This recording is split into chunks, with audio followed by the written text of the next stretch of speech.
어, 두 교황이라는 영화가 아직도 상영 중입니다. 두 교황. 원래 교황은 혼자거든요. 교황이 돌아가셔야 다음 교황이 선출되는 건데 지금은 살아있는 교황이 둘입니다. 2013년에 265대 교황인 베네딕트 16세가 건강상의 이유로 자기는 사임을 하겠다 그렇게 사임을 했어요. 그래서 256대 6대 총장을 교황을 뽑았는데 그분이 프란시스코 현 교황이죠. 그래서 이 전 교황과 두 교황이 지금 하늘 아래 두 교황이 있는 거를 실화를 배경으로 만든 영화죠.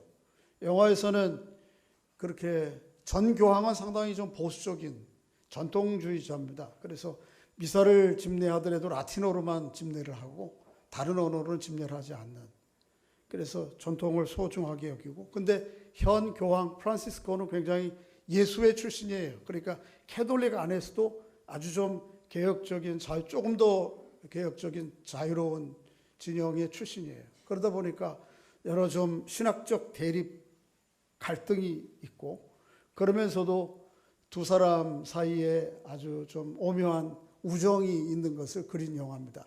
저도 좀 보고 싶었는데 시간이 없어 못 봤는데 설교 준비를 위해서 조금 제가 좀 모니터링을 했습니다. 공교롭게도 그 두 교황, 전 교황, 전통주의자고 유적인 성향을 가지고 현 교황 프란시스코는 개혁적인 성향을 가진 두 사람이 문제가 영화에서만이 아니고 실제적으로 최근에 좀 발생했어요. 지난주에 문제가 발생했는데 AP통신 미국의, 그 다음에 로이터 통신에 의하면 전 교황이 책을 하나 만들었어요. 발간했는데 그 책 중에서 사제 독신주의의 필요성을 강조했습니다. 사제 독신주의를 강조해요. 분석을 한 그 분야에 대해서 좀 아는 분들이 이유는 뭔가 하면 현 교황이 사제 독신주의의 유예를 하려고 하는, 전체가 다는 아니지만 일부분적으로 어느 지역에서는 사제가 결혼을 안 하고 독신으로 사제를 하려고 그러니까 서품 받는 사람이 없는 거예요. 예를 들면 아마존 같은 그런 곳에서, 그래서 기혼자들에게도 사제를 서품해서 사제로 세워서 교회를 돌보도록 하려고 하는 것이 프란시스코의 제안이고, 그것이 교황청에서 실무적으로 다뤄지고 있는 것이죠. 이거에 대해서 전 교황은 그렇게 하면 안 된다. 우리가 지금 수백 년 동안 사제는 독신이어야 된다고 하는 걸 지켜왔는데 이걸 계속 유지해야 된다고 하는 걸 강조하는 거죠. 두 사이에서의 갈등이 있는 것입니다. 사제 독신주의가 캐톨릭 교회의 독특성을 보여주는 건 사실이에요. 그러나 그럼에도 불구하고 사제 독신주의가 성경이 말하는 신학과 교리의 진리의 문제는 아닙니다. 제가 볼 때는 그래요.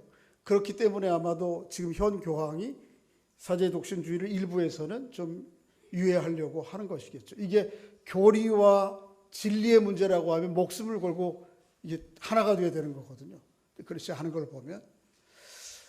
근데 지금 앞에서 말씀드린 이 캐톨릭의 사제 독신주의와 관련해서 전 교황과 현 교황 사이의 갈등과는 비교할 수 없는 신학적인 문제요, 교리적인 문제요, 진리의 문제가 오늘 본문에 나옵니다. 이 문제로 인해서 예루살렘 교회가 깊은 갈등 가운데 놓이고 그로 말미암는 다툼과 변론이 아주 심각해져요. 그리고 그 문제를 다루는 장면이, 해결되는 장면이 오늘 본문 가운데 기록되어 있어요. 이걸 통해서 정말 우리가 그리스도 교회로서의 정체성을 좌우할, 뿌리를 좌우할 중요한 문제거든요. 그 문제가 무엇인지, 또 그런 문제가 발생했을 때 교회는 어떻게 그 문제를 하나님의 방식으로 다루었는지를 좀 살펴보면서 우리의 믿음의 뿌리가 어디에 있는지, 그리고 우리에게는 그와 똑같은 건 아니겠지만 유사한 다른 문제들이 교회 안에 있을 수 있는데 그런 문제들이 발생할 때 우리는 그 문제들을 어떻게 다뤄가야 될지를 말씀을 통해 살펴보기를 원합니다. 사도 바울과 바나바가 1차 전도 여행을 지금 쭉 해왔죠. 그죠? 구브로를 통해서 지금의 터키 남부 지역 비시디아 안디옥을 거쳐서 더베와 루스도라 이것을 복음을 다 전하고 안디옥 교회로 돌아왔습니다. 그리고 안디옥 교회에서 교회를 돌보고 있는 중에 저쪽 남쪽에 있는 팔레스틴 예루살렘으로부터 몇 사람들이 안디옥 교회에 온 것입니다. 근데 그들이 와가지고는 이 안디옥 교회에 바울과 바나바가 전하는 복음을 보니까 예수 그리스도를 주로 고백하고 신하여 하나님의 백성 되고 구원받는다고 그러는데 그것만 가지고는 안 돼. 이것도 꼭 해야 구원받아. 그렇게 주장을 하는 것입니다. 그게 15장 1절이죠. 한번 읽어보겠습니다. 15장 1절 시작. 어떤 사람들이 유대로부터 내려와서 형제들을 가르치되 너희가 모세의 법대로 할례를 받지 아니하면 능히 구원을 받지 못하리라 하니. 뭐라고요? 할례를 받지 않으면 구원을 받지 못한다는 것입니다. 예수를 주로 고백해서 구원 얻는 게 아니고 할례를 받아야 구원을 받는다는 거예요. 맞아요? 틀려요? 저를 보세요. 한번 여러분 할례를 다 받으셨어요? 구원 못 받았네. 그러니까 할례 받은 분이 거의 없잖아요. 그런데 특히 뭐 유대인의 방식으로 할례 받은 사람이 별로 없는데 그렇게 하면 우리 구원받은 사람이 거의 없는 거잖아요. 그래서 사실은 그게 아닌데, 그래서 바울과 바나바가 그게 아니다. 구원은 하나님 백성 되는 거는 할례 받아서가 아니고 예수 그리스도를 주로 고백하고 믿음으로 받는 것이다 라고 하는 변론이 아주 심해졌습니다. 2절 한번 읽어보겠습니다. 2절 시작. 바울과 및 바나바와 그들 사이에 적지 않은 다툼과 변론이 일어난지라 형제들이 이 문제에 대하여 바울과 바나바 및 그의 중 몇 사람을 예루살렘에 있는 사도와 장로들에게 보내기로 작정하니라.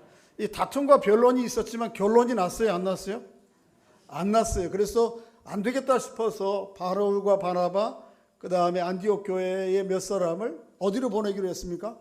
예루살렘으로. 그곳에 사도들이 있고 장로들이 있으니까 이 중요한 신학적 문제들을, 교리적 문제들을 물어보고 거기에서 결론을 짓도록 하자 해서 보낸 것이죠. 그래서 바울과 바나바를 대표로 안디옥 교회 대표들이 예루살렘 교회에 도착했어요. 가서 그동안 바울과 바나바를 통해서 이방 지역에 복음을 전할 때에 하나님이 얼마나 놀랍게 일을 하셨는지에 대해서 보고를 해요. 내려가는 중에 여러 사마리아와 여러 교회들을 거쳐갈 때 그런 얘기를 할 때는 딱 기뻐했는데 예루살렘 교회에 가서 정작 그 얘기를 하니까 다 감사해야 될 거 아니에요. 야, 하나님이 이런 놀라운 일을 하셨다니 감사하다, 수고했어요, 박수 쳐야 될 것 같은데 돌아온 건 그게 아니에요. 5절 읽어보겠습니다. 5절 시작. 바리바파 중에 어떤 믿는 사람들이 일어나 말하되 이방인에게 할례를 행하고 모세율법을 지키라 명하는 것이 마땅하다 하니라. 돌아온 건 뭐죠? 아니야. 맞아. 그 유대인들의 주장이 맞아. 예수를 주로 고백해서 구원 얻는 게 아니고 그것도 필요하지만 뭐도 해야 돼요?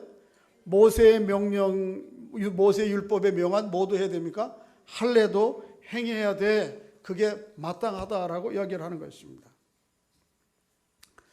좀 안타까운 일이죠. 자, 보세요. 우리가 구원은 할례 받는 것이 구원의 조건이에요? 아니면 예수를 주로 고백하는 것이 구원의 조건이에요? 후조죠, 후자. 그런데 유대에서 온 사람들 또 예루살렘에 있는 바리새인들조차 여전히 할례가 구원의 조건이라 그렇게 이야기를 하는 것이죠. 이 바리새파 사람들, 유대인들은 나름대로 전통이 있습니다. 모세 율법을 소중하게 여기는, 그죠? 좋은 일이죠. 하나님의 모세 율법이 하나님이 주신 말씀이니까. 그런데 문제는 기록된 모세의 율법, 그리고 그 율법에 담겨진 하나님의 마음과 생각을 소중하기보다는 그 하나님이 주신 모세의 율법을 자기들 방식으로 해석하고 해설한 자신들의 전통을 더 중요하게 여기는 데 문제가 있던 것입니다. 모세 율법 자체가 잘못된 게 아니죠. 그것보다 그 모세의 율법을 한 걸음 더 나아가서 자기들 방식대로 해석을 하고 구체적인 그거에 대한 지침들을 자신들의 전통으로 지켜오는데 그게 문제가 되는 거예요. 그래서 예수님 당시에 그것을 두 가지로 분리해요. 하나는 모세의 정해진 율법을 성문율법이라고 그러고 자기들이 만들어 놓은 자신들의 전통을 구문율법으로 이렇게 만들어 오는 것이죠. 근데 그걸 더 소중하게 생각하는 거예요. 예수님 시대도 이것 때문에 예수님과 바리새인들 사이에 갈등이 일어나요. 예를 들면 마가복음 7장에 보면 안식일에 예수님과 예수님의 제자들이 뭐 바쁘게 이것저것 다니시다가 시장에 했어요. 때를 놓쳤어요. 그래서 제자들이 길을 가다가 밀밭이 있어서 마침 밀을 비벼서 먹었습니다. 그 모습을 바리새인들이 보고는 뭐라 그러죠? 어찌하여 너희들은 안식일을 범하느냐 얘기를 하는 거예요. 왜요? 분명히 안식일에는 십계명 중에 뭐라고 그랬죠? 일하지 말라 기록되어 있는데 그 일을 했다는 거죠. 자 보세요. 여러분들 예수님의 제자들이 안식일에 이삭 비벼 먹은 게 일입니까 아닙니까? 성경에는 그게 일이라고 규정이 돼 있어요 안 돼 있어요? 안 돼 있어요. 그냥 안식일을 지키라 일하지 말라지만 어디까지가 일인지에 대해서는 성경에 기록이 없어요. 물론 조금 더 세부적인 건 있긴 있지만 그런데 유대인들은 바리새인들은 이걸 다 정해놓은 거예요. 예를 들면 밀 이상 먹는 것은 일하는 거, 아닌 것은 뭐 이런 거. 전에 제가 이게 신학 교수님 글 쓴 걸 하나 읽어봤는데 자기가 미국에서 신학 공부를 할 때 옆집에 유대인이 살았는데 하루는 토요일에 자기를 막 부르더라는 거예요. 그래서 가봤더니 왜 그러냐 그랬더니 저 냉장고 문을 좀 열어달라고. 그래서 냉장고 문을 열었어요. 열고 가서 거기 2층에 거기 두 번째 층에 뭐 있는 거 꺼내달라고. 그래가지고 그걸 식탁에 꺼내놓고 이 사람이 어디 아파요? 그랬더니 아니라고. 안식일인데 내가 일하면 안 된다고. 그래서 아니 그래. 나는 유대인이기 때문에 경건하기 때문에 안식일 지키고 너는 이방인이니까 안식일 안 지켜도 되니까 그거 시키고 너는 그래서 하나님 백성 아니고 나는 하나님 백성이라는 거야.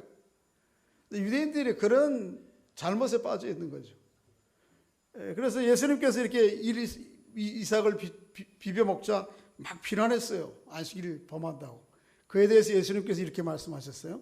한번 읽어보겠습니다. 마가복음 7장 시작.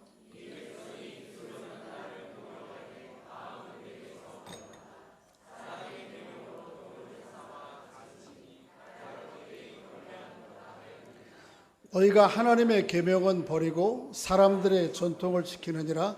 또 이르시되 너희가 너희 전통을 지키려고 하나님의 계명을 잘 저버린도다. 그러니까 글에 쓰여 있는 것은 기계적으로 잘 지키는데 거기에 담겨져 있는 하나님의 마음과 생각은 헤아리지 않는 것이에요.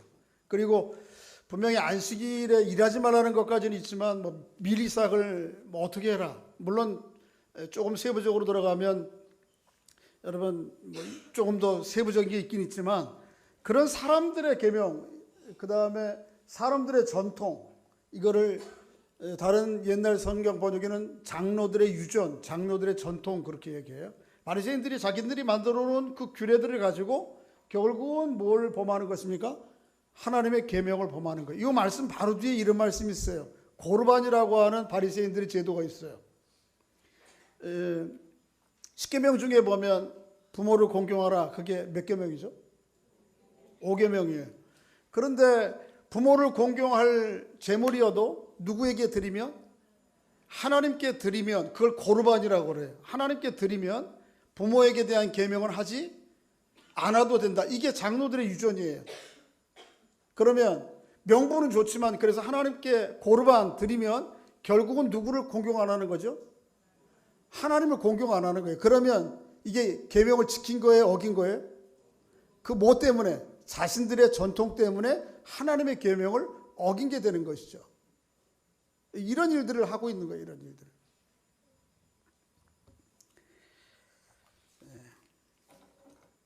할례가 동일한 거죠. 할례가. 사실은 할례 때문에 사람이 구원받는 거 아니죠. 할례가 제일 먼저 나온 거는 아브라함에게서거든요.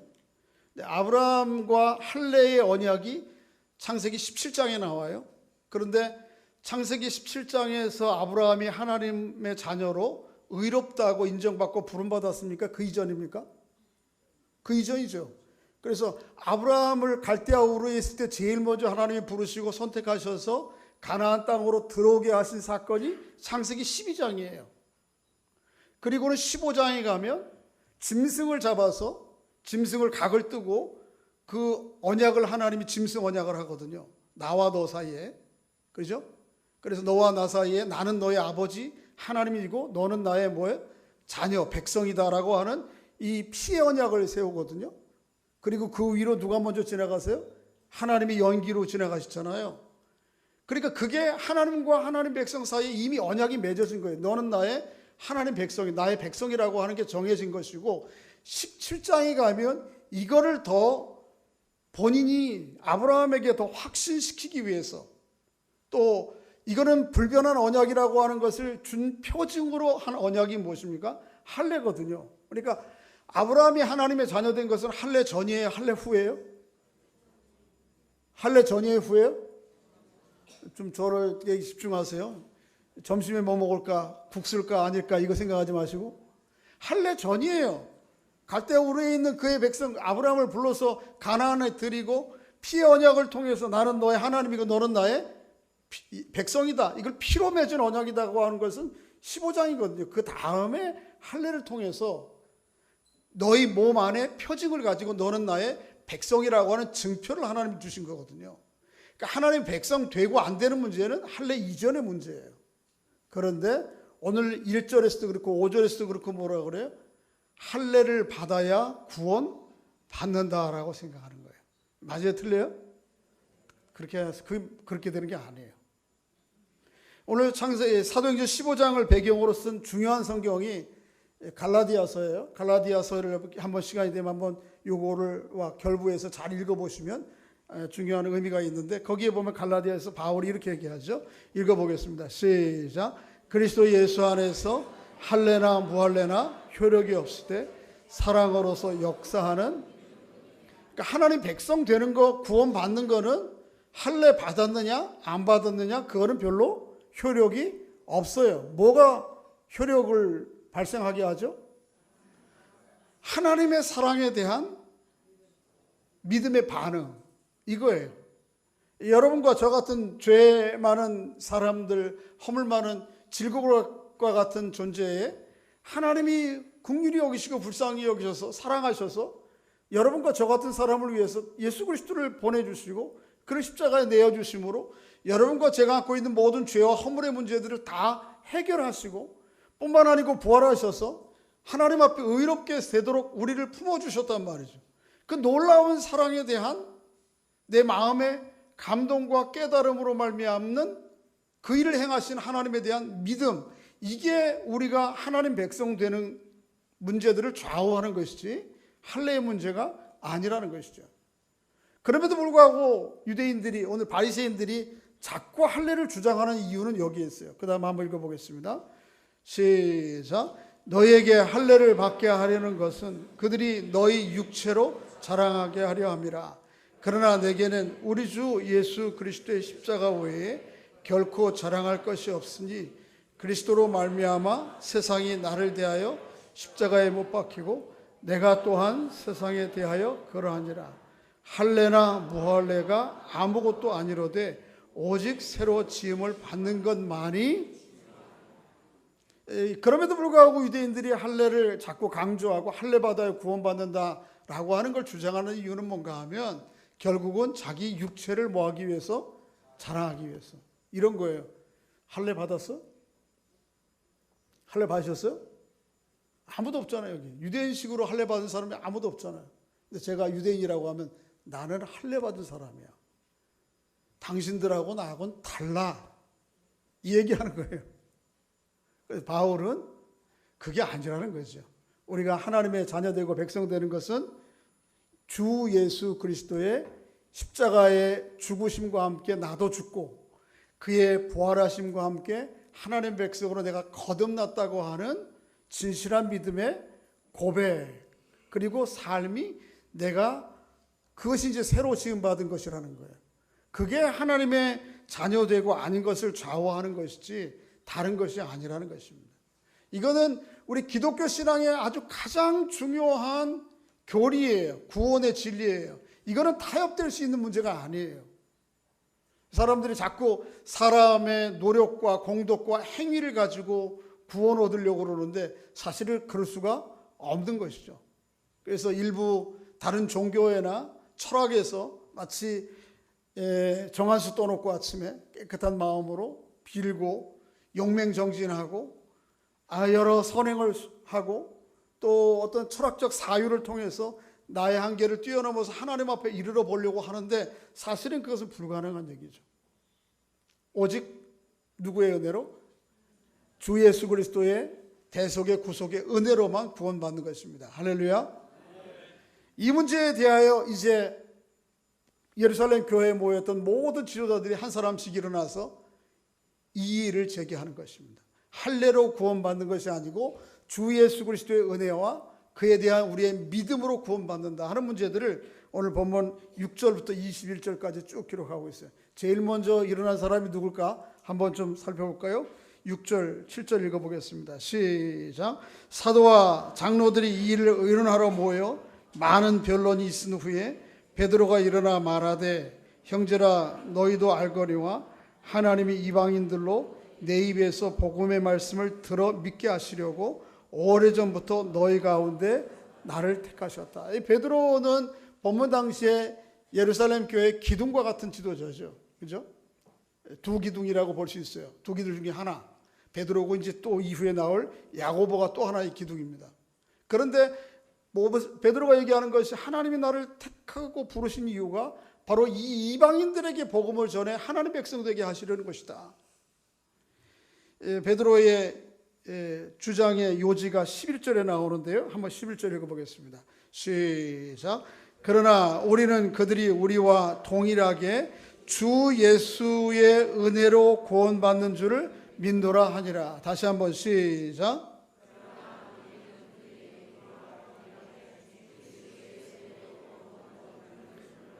할례로 구원받아요? 누구의 은혜로? 주 예수 그리스도의 은혜로 구원받는 것입니다. 할렐루야. 이것은 본문 당시에나 이후의 역사 속에서나 모든 지역에서나 동일하게 적용되는 구원의 진리예요. 이거를 바꿀 것은 없어요. 이걸 타협할 수는 없어요. 두 번째 등장한 사람이 누군가 하면 바울과 바나바입니다. 12절에 간단히 요약되어 있는데 10절 읽어볼까요? 시작. 온 무리가 가만히 있어 바나바와 바울이 하나님께서 자기들로 말미암아 이방인 중에서 행하신 표적과 기사에 관하여 말하는 것을 듣더니 바울과 바나바가 일어나서 1차 전도행 가운데에 이방 지역의 복음을 전할 때에 하나님이 함께 하신 증표로 표적과 기사들이 나타났던 것. 뭐에 대한 표적과 기사죠? 그들이 하나님 백성 되었다라고 하는 증표로서의 표적과 기사가 일어났던 것들에 대해서 쭉 이야기를 합니다. 이제 바울이 두 번째 일어나서 한 얘기고요. 세 번째 이제 마지막으로 일어난 분이 계신데 13절 읽어보겠습니다. 13절 시작. 말을 마침에 야고보가 대답하여 이르되 형제들아 내 말을 들으라. 누가 일어났죠? 야고보. 제일 먼저가 누구라고요? 베드로. 두 번째는 바울과 바나바. 세 번째는 누구? 야고보. 이 야고보가 누구죠? 저를 보세요. 성경에 신약 성경에 야고보가 몇 명 나와요. 야고보는 누구예요? 예수님의 제자 야고보? 아닙니다. 틀렸습니다. 예수님의 제자 가운데 요한과 형제인 야고보가 있죠.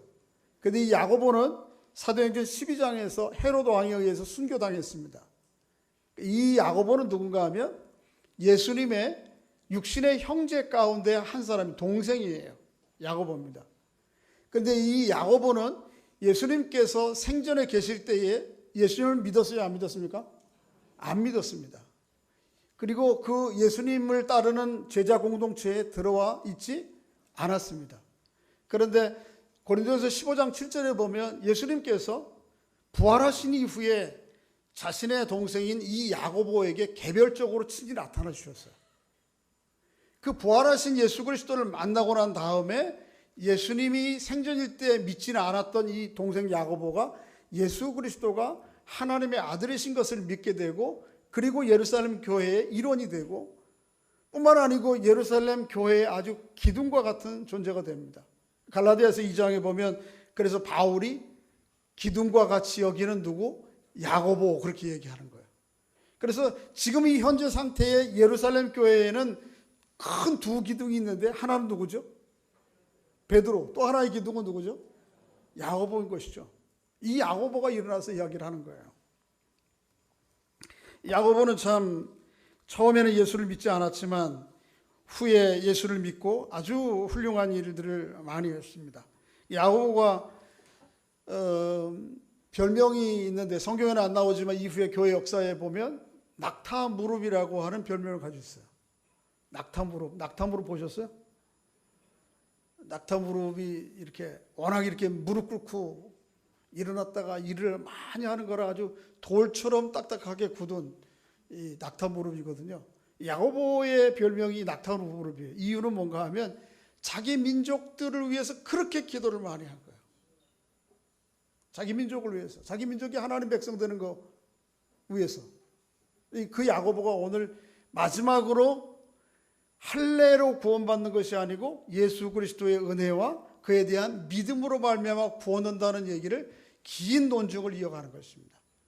14절 한번 읽어보겠습니다. 14절 야고보 이야기 가운데 14절 시작. 하나님이 처음으로 이방인 중에서 자기 이름을 위한 백성을 취하시려고 그들을 돌보신 것을 시므온이 말하였으니, 시므온의 한 이야기를 들어서 이방인들도 하나님 백성 될 수 있다라고 하는 것을 이야기를 하는 거예요. 보세요. 근데 여기 보면 우리말 번역에는 그저 그냥 지나갈 수 있는 말인데, 여기 백성이라고 하는 말이 헬라어로 라오스라고 하는 말인데, 이 라오스라고 하는 말은 이스라엘 백성들이 하나님 백성 될 때만 쓰는 용어예요.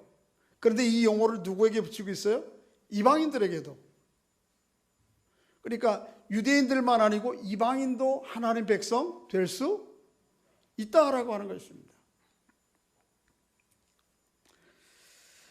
이어서 선지자의 말씀을 인용해요. 15절에 보면 선지자들의 말씀이 이와 일치하도다 기록된 바, 여기 야고보가 인용하고 있는 선지자의 말씀이 아모스서 9장 11절과 12절인데 거기 한번 16절 17절 읽어보겠습니다. 시작. 이후에 내가 돌아와서 다윗의 무너진 장막을 다시 지으며 또 그 허물어진 것을 다시 지어 일으키리니 이는 그 남은 사람들과 내 이름으로 일컬음을 받는 모든 이방인들도 주를 찾게 하려 함이라 하셨으니, 그러니까 유대인들만 아니고 누구도요? 이방인들도 하나님 백성 될 수 있다라고 하는 것이죠. 할례 없이도. 그래서 여러분과 제가 누구가 된 거예요? 하나님 백성 된 거죠. 뭐 때문에? 그 예수 그리스도를 믿는 믿음 때문에. 바울이 베드로가 한 이야기를 한번 좀 11절에 있는 얘기 다시 한번 읽어볼까요? 시작. 그러나 우리는 그들이 우리와 동일하게 주 예수의 은혜로 구원받는 줄을 믿노라 하니라. 베드로 이야기만이 아니에요. 사도 바울도 나중에 여기 써놓고도 제가 혼자 읽었네요. 이 얘기를 한 거죠. 베드로만이 아니고, 그런데 나중에 바울도 이런 구원의 진리 원리들을 로마서에 이렇게 요약하고 있습니다. 한번 좀 읽어보겠습니다. 10장 9절부터 시작.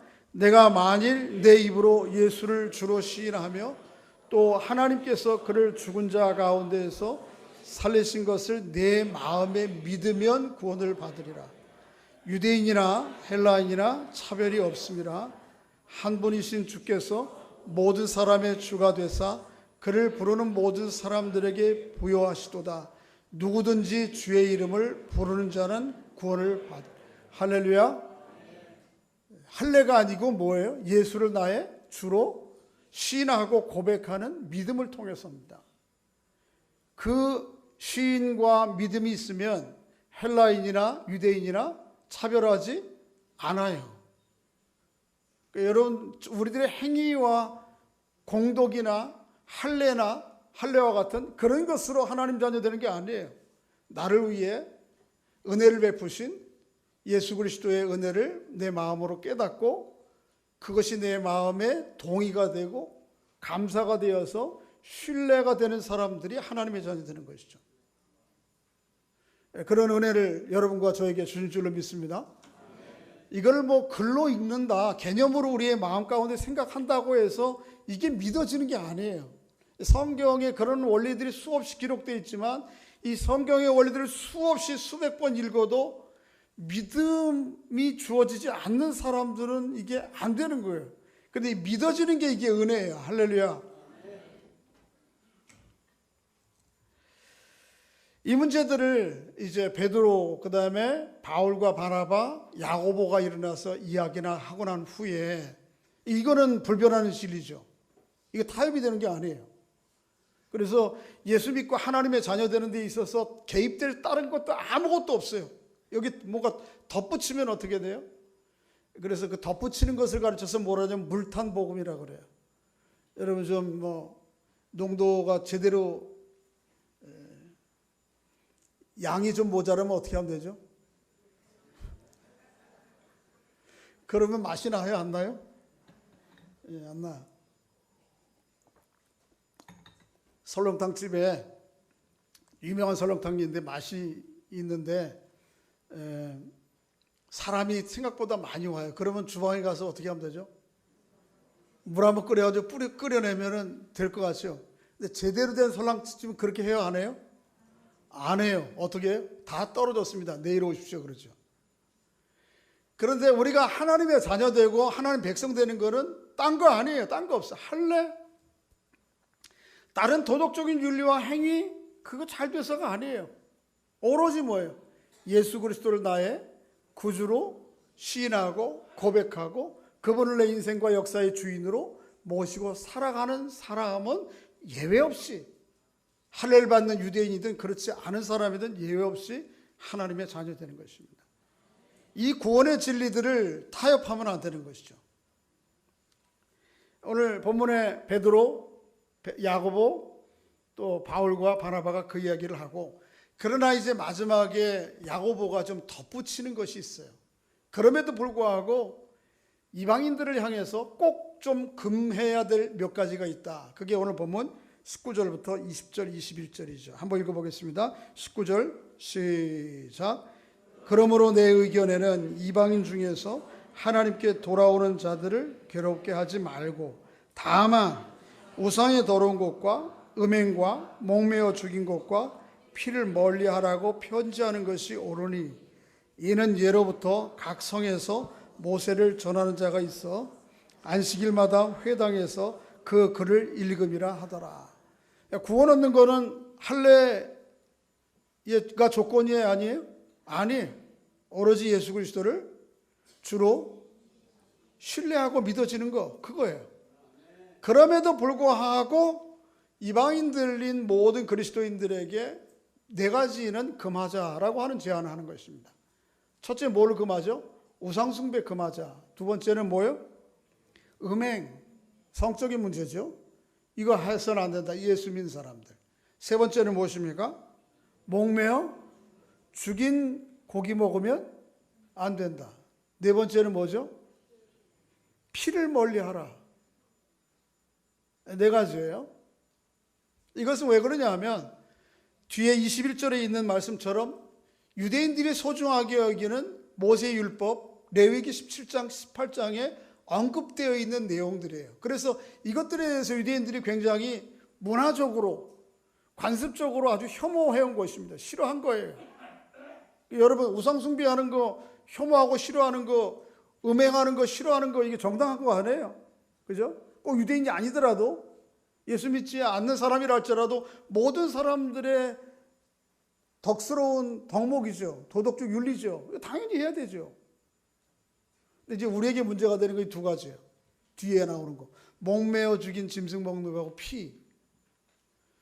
요즘은 뭐 거의 없는데 요즘은 우리나라에 아예 여러분 저기 영양탕 잡어요? 안 잡어요? 좋아하시는 분들 계신데 제가 여기 몇 분 알고 있는데 뭐 삼계탕으로 만든 영양탕 말고 비슷한 거 있어요. 근데 전에는 그 보신탕을 만들 때 잡을 때에 그 재료를 어떻게 표현해야 될까? 죽여야 된다고 그런가? 확보해야 될 때 어떻게 죽였죠? 도축했죠? 여러분 잘 모르시군요. 저는 지금이야 뭐 최근에는 지금도 일부에 하겠죠. 기계로 전기 충전이나 뭐 이렇게 하지만 옛날에 제가 뭐 3, 40년 전에 할 때는 다 개를 잡을 때는 어떻게 했죠? 목을 매었습니다. 통솔이 뭐 있는가 하면 그렇게 잡아야 개가 개를 천기를 누설했어요. 그렇게 해야지만 그 재료가 더 맛있다라고 하는 것이 일반적인 사람 속설이었어요. 요즘은 이제 뭐 개를 자꾸 나오네. 도축하는 것 자체가 요즘은 이제 동물 학대에 걸리는 거잖아요. 그죠? 안 되는 거 먹으면 안 됩니다. 그래서 요즘은 30년 전만 해도 그게 다 일반화되는데 지금은 이제 30년 만에 그 문화가 다 바뀐 거잖아요. 문제가 되지 않은 거예요. 안 먹으니까 이제. 저도 보시장 먹어본 지 언제 꽤 오래된 것 같아요. 먹었다는 얘기네. 외국인 친구들 만나면 물어봐요. 한국인이라고 너 개 먹냐 안 먹냐? 나 안 먹는다고. 제가 그렇게 얘기했는데. 근데 문제는 이제 그래서 보시탕은 지금 안 먹는데 문제는 뭐냐 하면 그 다음 문제예요.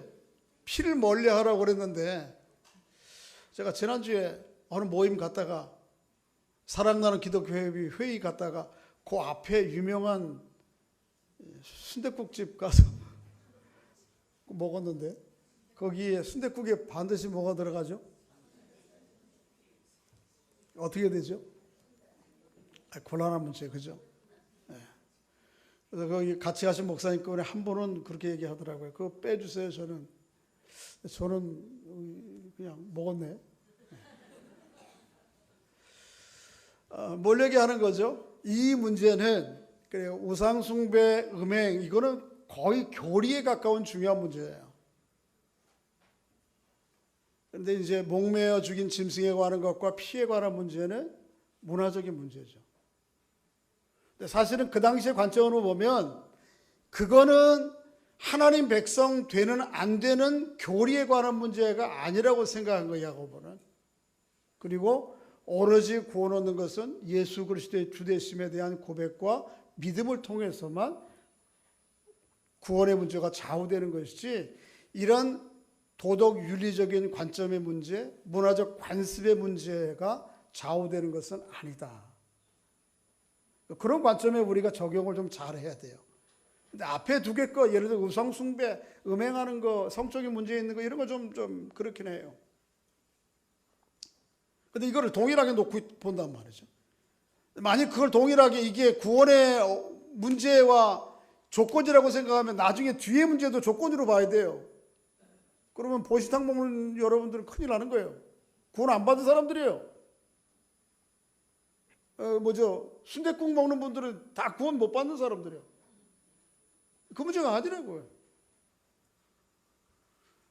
그래서 이것을 누구를 위해서 그렇게 하게 하는 거죠? 유대인들, 이방인들에게는 이게 별 문제가 안 돼요. 우리들에게 문제가 안 돼요. 근데 문제는 뭐예요? 이거를 수천 년 동안 중요한 가치로 여기오고 그렇게 하는 것 자체를 혐오하는 유대인들. 예를 들면 유대인들이 이런 것이거든요. 소를 먹고 양을 먹어요. 그 사람들도. 그런데 그 사람들 방식으로 피를 빼는 방식으로 도축된 거 아니면 안 먹는단 말이에요. 그걸 뭐냐면 코셔라고 그래요. 이슬람 사람들하고 유대인들은. 우리는 그냥 아무렇게나 잡아도 먹는데 만약 그렇게 하면 이게 구원의 문제라고 생각하면 우리는 다 구원 못 받는 거죠. 그러니까 이렇게 구원에 관한 아주 핵심적인 진리는 예수 그리스도를 주로 고백하는 문제요. 나머지 윤리와 도덕에 관한 문제, 관습에 관한 문제들은 여지를 좀 둬야 된다라고 하는 것이 오늘 야고보의 주장이죠. 그리고 그것을 온 교회가 다 수긍해요. 그리고는 그것을 편지를 붙여서 각 교회에 보낼 뿐만 아니고 좀 내일 다음 주에 살펴보겠습니다만 본문에 나오는 지도자들을 대표해서 예루살렘 교회 대표를 동행해서 안디옥 교회에 파송을 하고 이 문제들에 대해서 땅 도장을 찍는 것이죠. 이게 오늘 본문의 내용이에요. 여러분과 제가 우리의 믿음의 구원의 도리에 있어서는 흔들림 없지만, 그러나 그렇지 않은 문제에 있어서는 조금 더 유연한 자세로 우리 안에 발생한 문제들에 대해서도 동일한 방식으로 결정해 가고 해결해 가는 은혜가 있기를 주의 이름으로 소원합니다. 우리 교회도 여전히 문제가 있을 수 있어요, 지상교회는. 그런데 오늘 본문에 보면 문제가 발생했을 때에 교회가 충분히 토론해요. 충분히 변론도 해, 다툼도 해. 그것 때문에 갈라서거나 더 큰 문제를 야기시키진 않고, 그리고 그 기준이 무엇입니까? 하나님의 말씀의 기준을 세워서 충분한 토론을 하고 난 다음에 아주 본질적인 교리와 진리의 문제에서 타협은 안 하지만 나머지 문제에 대해서는 상당한 유연성을 가지고 서로를 배려하는 모습들을 오늘 말씀을 통해 살펴볼 수가 있습니다. 그렇게 함으로 15장 이전까지는 복음이 예루살렘을 중심으로 유대 지역에 퍼져나갔는데, 이제 15장부터는 안디옥을 중심으로 이방 교회의 복음이 퍼져나갈 수 있는 기반을 마련한 것이죠. 안디옥이 오니까 비로소 뭐가 보이는 거예요? 당시의 제국의 중심인 수도인 뭐가 보여요? 로마가 보이고, 그 땅끝인 뭐가 보이는 것입니까? 서바라가 보이는 거예요. 그런데 만일 여전히 이 할례가 구원의 조건이라고 하는 것을, 이게 사실은 중요한 진리의 핵심이 아님에도 불구하고 이걸 붙들고 있으면 이방인들을 예수 믿을 사람이 누가 있어요? 그래서 아주 복음이 앞으로 진척되는 데 있어서 하나님의 말씀의 기준을 가지고 복음이 열어갈 수 있도록 길을 열어가는 아주 놀라운 현명한 믿음의 결정들이 오늘 본문 가운데 있던 거죠. 여러분과 저에게도 좀 그런 교회를 좀 이루어가면 좋겠다는 생각입니다. 소개한 적이 있는데 성 어거스틴이 이런 얘기를 했습니다. 한번 읽어보겠습니다. 시작.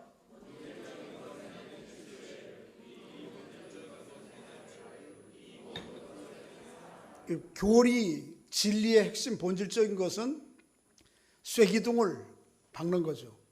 이거 타협할 수 없는 거죠. 그래서 캐톨릭에서 한 면죄부를 사고 팔아서 사람의 공덕을 가지고 구원을 얻는다, 이거 있을 수 없는 문제예요. 본질적인 문제는 쇠기둥을 박아야 되는 거예요, 일치를. 그러나 비본질적인 것에는 어떻게? 자유를. 비본질적인 것에는 갈대와 같이 생각을 해야 되는 거예요, 유연하게. 그리고 이 모든 것에는 어떻게 해요? 사랑을. 우리 기독교 신앙이, 여러분과 제가 믿는 개혁교회가 때로 일부분 비난을 받고 덕스럽지 못한 사회적인 모습 때문에, 사회에 비치는 모습 때문에 그런 면이 있지만, 그럼에도 불구하고 여러분과 제가 기억해야 될 것은 성경에 기초한 하나님의 교회는 어떤 모습인가 라고 하는 것입니다. 종교개혁자들은 세 가지를 이야기를 했죠. 한번 읽어볼까요? 시작. 오직 성경으로, 오직 은혜로, 오직 믿음으로. 우리가 어떻게 구원받죠? 하나님의 말씀으로, 은혜로, 믿음으로. 우리에게 주어진 이 진리의 말씀을 아주 성심성의와 최선을 다해 우리가 지켜나가지 못하는 것에 문제가 있는 거지. 그래서 우리는 늘 우리 교회가, 내가 믿는 도리가 이 중요한 원리에 벗어나 있지는 않는가를 늘 생각해야 돼요. 이 거울에 늘 비춰봐야 돼요. 예수님 당시에 바리새인들이 얼마나 모세 율법 자체를 소중히 여겼어요. 그런데 사실은 그 모세 율법에 들어있는 하나님의 마음과 생각보다는 그거를 자기들의 방식으로 해설해 놓은 장로들의 유전과 전통을 붙잡고 있다가 결국은 하나님의 진리로부터 아주 먼 자리에 가 있는 것처럼, 캐톨릭 천년교회가 이 성경을 중심으로 한 교회였죠. 그러나 캐톨릭 천년교회가 어땠습니까? 정말 먼 자리로 가 있었거든요. 그래서 거기에 1517년에 마틴 루터가 종교개혁을 하면서 다시 돌아가야 된다. 어디로? 오직 성경으로, 오직 은혜로, 오직 믿음으로. 오늘의 교회도 이걸 모토로만 가지고 있는다고 해서 그렇게 되지 않아요. 오늘도 여전히 또 본문 당시에 바리새인들이 그랬고, 지난 교회 역사 가운데에 캐톨릭 교회가 그랬고, 천년교회 역사가 그랬고, 그런 것처럼 우리도 엉뚱한 자리에 가 있을 수 있는 거예요. 그러므로 어떻게 됩니까? 하나님의 말씀에 비추어서 나와 교회에 대한 모습들을 늘 새롭게 비추어 보아야 돼요. 그리고 어떻게 하면 보다 더 하나님의 교회다울 수 있을까? 어떻게 하면 보다 더 성경이 말하는 성도다울 수 있을까를 부단히 몸부림쳐야 되는 것이죠. 그 일에 있어서 본질적인 면에 있어서는 일치를 타협 없이, 그러나 비본질적인 것에는 조금 더 유연하게, 그리고 이 모든 것에는 사랑을, 그렇게 해서 여러분 한 사람 한 사람, 또 우리 교회가, 우리 한국교회가 더욱 하나님의 아름다운 교회의 모습으로 지어져 가는 은총이 있기를 주의 이름으로 축복합니다. 이 문제들을 여러분 개인적으로도 그리고 작은 공동체 안에서 좀 적용하면 좋겠어요. 문제 있을 수 있어요. 그러나 충분히 의견 개진하시고 그것이 하나님의 말씀에 근거된 것인가, 하나님이 뜻하시고 원하시는 바인가, 그리고 합당하게 결정해서 하나님의 교회로서, 하나님의 공동체로서 더욱 아름답게 지어져 가는 은총이 있기를 주의 이름으로 축복합니다. 아버지 하나님 감사합니다. 오늘도 하나님의 말씀을 열어 우리를 향하신 하나님의 마음과 뜻이 어디에 있는지 살필 수 있도록 인도해 주시니 감사합니다. 할례가 아니고 또 할례와 유사한 사람의 공덕과 행위가 아니고 주 예수 그리스도의 구속의 은총에 대한 은혜와 사랑과 깨달음으로, 고백으로, 믿음으로 구원 얻는 원리들을 우리의 마음 가운데 기억하고 그런 은혜를 주신 하나님 앞에 깊이 감사하며 살아가는 저희들 될 수 있도록 은혜를 베풀어 주시옵소서. 우리 교회 공동체적으로 역사 속에 있는 교회가 늘 그랬듯이 문제가 있을 수 있지만 그때마다 하나님의 마음과 뜻이 어디에 있는지 하나님의 말씀에 비추어서 기준이 되어서 우리의 문제들을 해결하고 더 나은 교회로 한 걸음 더 나아가는 저희들 될 수 있도록 늘 새롭게 은혜를 베풀어 주시옵소서. 예수님의 이름으로 기도하옵나이다. 아멘.